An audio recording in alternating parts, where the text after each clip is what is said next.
Hello viewers, আমরা এখন gondola ride করতে যাচ্ছি। এই হচ্ছে আমার ছেলে।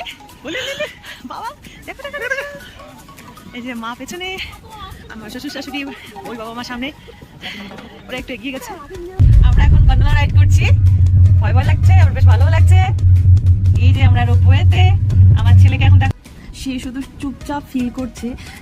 হয় না যে উপরে ওঠার সময় একটা আলাদা একটা ফিল হচ্ছে, সেটাও বেশ উপলব্ধি করছে। তো সব মিলে বেশ খুব ভালো লেগেছে। আর কাশ্মীরের সত্যি ঘাসও যেন অনেক সুন্দর। সেখানে আমরা যাওয়ার পর মানে গুলমার্গে ঘাসে অনেক ছোট ছোট ফুল দেখেছিলাম, ভীষণ সুন্দর ছিল। এই দিদি অনেক ফুল তুলে আমার মাথায় গুঁজে দিয়েছিল, তো আমরা দুজনে মিলে অনেক ফুল তুলেছিলাম। আর আমরা যে সময়টাতে কাশ্মীরে গিয়েছিলাম তার 2-3 দিন আগে স্নোফল হয়েছিল। মা বাবা বা বয়স্ক যারা ছিলেন তাদের পক্ষে উপরে যাওয়া সম্ভব হয়নি। তো জীবনে প্রথমবার বরফ দেখা, তাই তারা এইভাবেই বরফ দেখে আনন্দ পাচ্ছে। তো এইভাবে